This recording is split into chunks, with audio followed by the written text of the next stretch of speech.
안녕하세요. 짠바찬호. 오늘은 강력한 유산균 제품 시온바이오에 대해서 설명해 드리도록 하겠습니다. Өнөөдөр бид хоёр маш чанартай хамгийн сайн ашигтай бактери буюу гидцэвэрлэгч 시온바이오 тайлбарлахаар бэлтлээ. 네, 시중 유산균 제품과는 달리 식생활과 밀접한 생약제 추출물을 이용한 제품이에요. Зах зээл дээр худалдаалагдаж байгаа бусад ашигтай бактерийг бодоход бидний идэх хэмтэй яг уялддаг ардын уламжлалт эмчилгээний орц орсон энэ 시온바이오 бол маш сайн ашигтай бактери, маш сайн гидцэвэрлэгч гэж хэлж болно. 20가지의 생약을 발효시킨 제품으로 다양한 연구를 통해서 생약 공법만으로 제조를 했어요. 20 төрлийн ургамлын гаралтай ардын уламжлалт эмчилгээний орц орсон байгаа.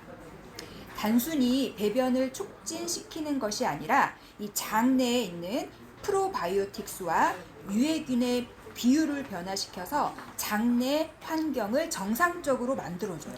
Зүгээр л заавал хүний өтгөнийг хурдан ингээ гаргахтай ингэх зорилготой биш, яг гидс дотор байгаа нөгөө муу бактерийг хортой зүйлийг арилгаад нөгөө сайн бактери муу бактерийг тэнцвүүлээд яг байгалийн аргаар өтгөнийг гадагшлуулдаг энэ ашигтай бактери буюу 시온바이오. 이 대장 상태를 정상적이고 건강한 미생태 환경으로 회복시켜서 약물에 의해서 자극받지 않고 더 나은 배변 그리고 해독 효과를 얻도록 도와주는 제품이에요. гидс дотор бүдүүн нарийн гидс зэргийг яг байгалийн аргаар гөрвөлцөх хөдөлгөөний сайжруулад хортой бүх зүйлийг биенээс хорыг гадагшлуулаад эрүүлжүүлдэг бүтээгдэхүүн юм.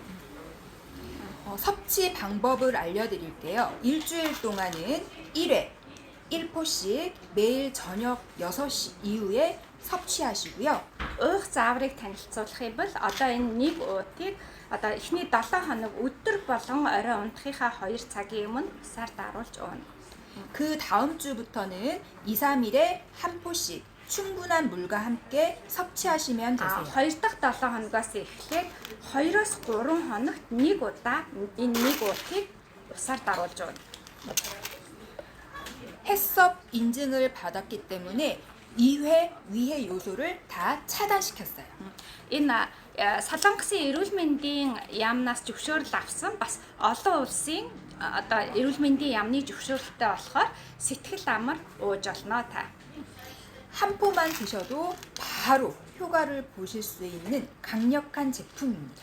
ганцхан уутыг л уухад шууд үйлчлэгээ үзүүлдэг ийм маш сайн онцгой орцтой бүтээгдэхүүн байгаа. 다이어트에도 굉장히 효과적이니까요. 시그널 밸런스하고 같이 드시면 많은 시너지가 일어날 거예요. 다이어트 хийж жингээ барихыг хүссэн, жингээ хасахыг хүссэн хүмүүст үнэхээр сайн бүтээгдэхүүн. Дээр нь бит хоёрын түрүүний тайлбарсан сигнал баланстай хавсарч уух юм бол таны эрүүл мэндэд онцгой сайн нөлөө үзүүлнэ. 시온바이오로 날씬해지세요. 시온바이오가 гоё гойлог биетэй болоорой. Баярлалаа.